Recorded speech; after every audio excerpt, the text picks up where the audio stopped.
Hello student, स्वागत करते हैं आप सभी का ग्लोबल लर्निंग एकेडमी के इस प्लेटफॉर्म पे।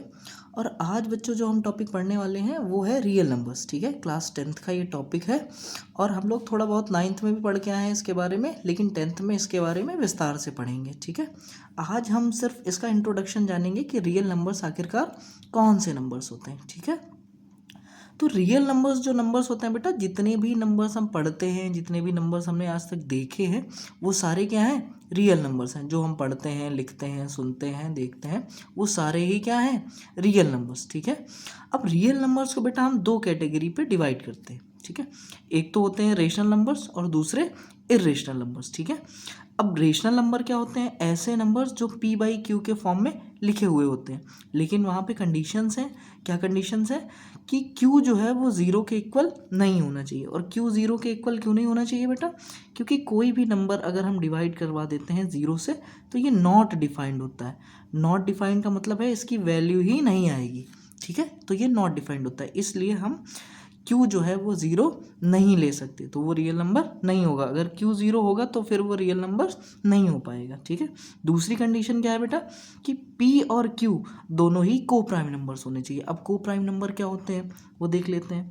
को प्राइम नंबर्स बेटा ऐसे नंबर्स होते हैं जिनके बीच में कोई भी कॉमन फैक्टर नहीं होता है वन के अलावा। ठीक है, अगर हम बात करें 2 और 3 की, तो इसके फैक्टर्स क्या होंगे? 1 और 2, और इसके फैक्टर क्या होंगे? 1 और 3। तो इससे हमें देखने को ये मिल रहा है कि 1 तो कॉमन फैक्टर है इनके बीच, लेकिन 2 और 3 जो है ये अलग है। दोनों ही प्राइम नंबर्स हैं और ये इनके बीच में कोई भी कॉमन फैक्टर नहीं है 1 के अलावा। तो ये ऐसे नंबर्स जो होते हैं वो p और q के जगह होने चाहिए, यानी कि दोनों ही कैसे होने चाहिए?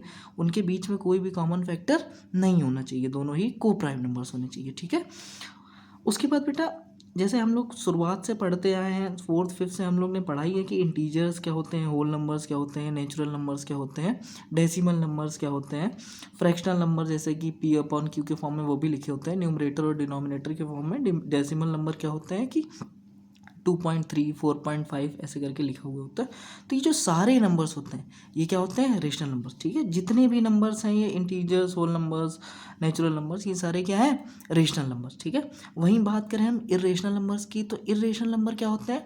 इर्रेशनल नंबर ऐसे नंबर होते हैं जिनको हम p अपॉन क्यू के फॉर्म में नहीं लिख सकते, बिल्कुल भी p अपॉन क्यू के फॉर्म में नहीं लिख सकते। जैसे कि 0.101, फिर 001, फिर 10001। तो ऐसे ऐसे ये पैटर्न बढ़ता चला जाएगा और हम इसको p अपन q के फॉर्म में नहीं लिख सकते हैं। दूसरा एग्जांपल 36 यानी 36.677, फिर 6777, ऐसे ही 6 4 टाइम्स 7 आएगा। तो ऐसे ही ये सिलसिला बढ़ता चला जाएगा, इसको हम p अपॉन क्यू के फॉर्म में नहीं लिख सकते।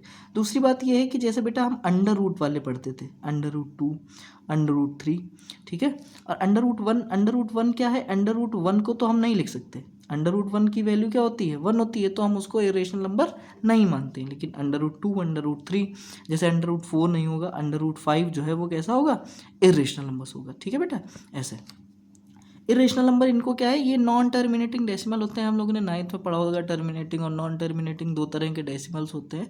तो ये नॉन टर्मिनेटिंग डेसिमल होते हैं, इसलिए इनको, और ये जो है p अपॉन क्यू के फॉर्म में नहीं लिख सकते इनको। ठीक है, अब ये जो कंक्लूजन है इससे हम क्या किस किस रिजल्ट पे आए हैं कि जो रियल नंबर होते हैं, जो रियल नंबर होते हैं वो क्या होते हैं? उसमें रेशनल और इरेशनल दोनों नंबर को अगर हम मिला दें तो वो रियल नंबर होते हैं। ठीक है, यानी सीधा सीधा कहने का मतलब ये है कि जितने भी नंबर हैं, चाहे वो रेशनल हो चाहे वो इरेशनल हो, वो सब क्या है? रियल नंबर में आते हैं। ठीक है, दूसरी बात है रियल नंबर को हम एक्सप्रेस कर सकते हैं नंबर लाइन पे, मतलब इनकी जब हम नंबर लाइन ड्रॉ करते हैं तो उसमें हम रियल नंबर्स को प्लॉट कर सकते हैं कहीं भी। ठीक है, चाहे वो ऐसा हो √2, क्योंकि हम लोग ने 9th में √2 √3 ये भी प्लॉट करके देखा है। ठीक है, और इधर वाले तो प्लॉट हो ही जाते हैं, चाहे वो जिस तरह के हो, p अपॉन क्यू के फॉर्म में होंगे तब भी हो जाएंगे, और इंटीजर्स होंगे तब तो हो ही जाएंगे, होल नंबर्स ये सभी हो जाते हैं। ठीक है, उसके बाद रियल नंबर जो होते हैं वो पॉजिटिव और निगेटिव होते हैं। ठीक है, पॉजिटिव और निगेटिव हो सकते हैं, चाहे वो पॉजिटिव हो चाहे वो निगेटिव हो, वो सभी क्या है, रियल नंबर है। ठीक है, पॉजिटिव और निगेटिव दोनों ही हो सकते हैं। जैसे इंटीजर्स में भी होता है पॉजिटिव, निगेटिव और ज़ीरो। तो हम ये मानते हैं कि रियल नंबर जो है वो पॉजिटिव भी हो सकते हैं, निगेटिव भी हो सकते हैं। तो ये हमारा कंक्लूजन है। तो इस पूरी स्टडी से हमने क्या सीखा है कि रियल नंबर क्या होते हैं। ठीक है, सिर्फ इंट्रोडक्शन सीखा है।